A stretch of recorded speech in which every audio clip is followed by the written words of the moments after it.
schools around the country are suffering.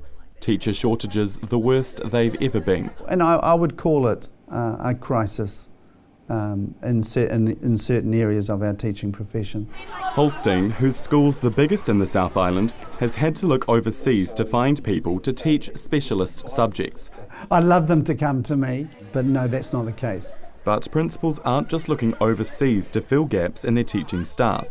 Darfield High School's a third of the size of Burnside and trying to deal with the same problem. And so a lot of the people who've retired recently we're kind of dragging back in to take classes and relieve it. Morris is also worried that the ageing workforce isn't being replaced. The number of teacher trainees has dropped by a third in just 3 years. Teaching isn't seen as a desirable occupation anymore. PPTA figures show that a third of advertised positions go unfilled, that 40% of schools use teachers outside their specialty, and 20% had to cancel classes as they had no suitable teachers.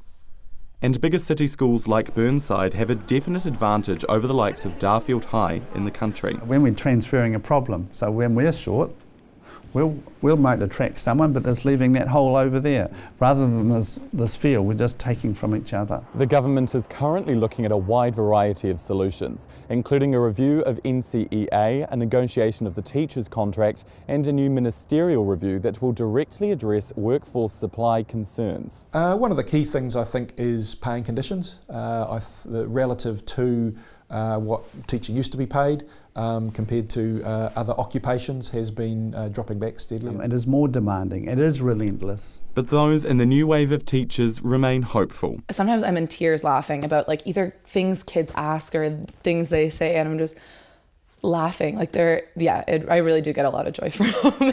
They're so funny. And it's that passion that Phil Holstein says will save a struggling industry. It's the energy, the enthusiasm of our young people that keeps you going. And that way forward needs to be found soon.